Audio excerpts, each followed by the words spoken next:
So yun na nga, for today's video, tara samahan nyo kami pumunta dito sa Green Hills kasi nakabili kami ng murang iPhone ng aking kapatid for a very affordable price. Dito lang yan sa Farina Telecom. At pumunta nga kami dito kasi nga nakapag-ipon na ang aking kapatid ng enough money para makabili ng kanyang bagong iPhone. Hey! Baka MJ yan. At syempre bago kami pumunta dito sa Green Hills Shopping Center, pumunta muna kami dito sa May McDo. Malapit lang yan dito sa Green Hills Shopping Center. Shopping Center? Huy, baka MJ yan. At yun na nga, after nga namin kumain, nagpakit lang muna si MJ. Pero after nun, dumiretso na nga kami dito papasok sa Green Hills Shopping Center. Yung pwesto ni Ma'am Farina is, ang stall number niya is, tandaan nyo, XB08. Kasi sa sobrang dami nagbebenta dito, talagang mahihirapan kayong hanapin yung pwesto niya kung hindi nyo tanda tong XB08. At pagpunta nga namin dito, may bumibili ditong Jollibee Crew ng kanyang bagong cellphone. Congratulations kay Kuya. To give you an idea, meron kasing Samsung na luma itong kapatid ko. Kaya naman ang ginawa namin is nagpa-swap kami. So ang ginawa namin is parang bumili kami ng bago niyang iPhone, pero binenta na rin namin yung luma niyang Android. Nabenta namin yung Android niya and then nagdagdag na lang kami ng very little amount para makabili ng iPhone X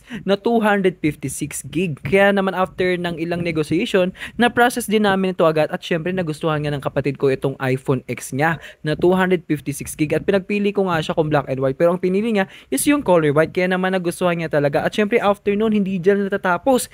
Binigyan pa ang aking kapatid ng freebies, kaya naman nung nakabili siya, tuwang-tuwa niya nang nalaman niyang meron siyang ganitong freebies na merong sariling tempered glass ba yun?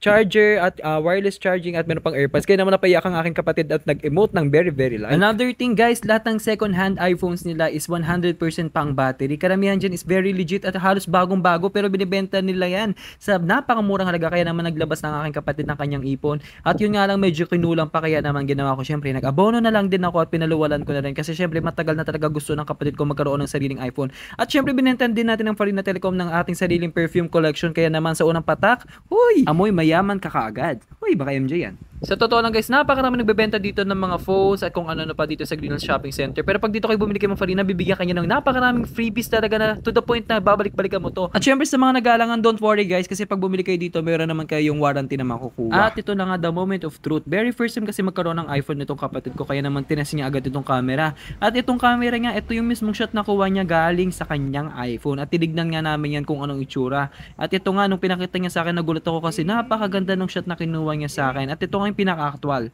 Kaya naman sa mga gustong magbumili ng kanilang dream iPhones or any gadgets, pumunta na kayo dito kay Ma'am Farina, Farina Telecom. Ito ang kanilang Facebook page. Located sila sa Green Hills Shopping Center, second floor, at ang kanilang stall number is XB08. So yun lang, ingat, bye bye. Uy, baka MJ yan.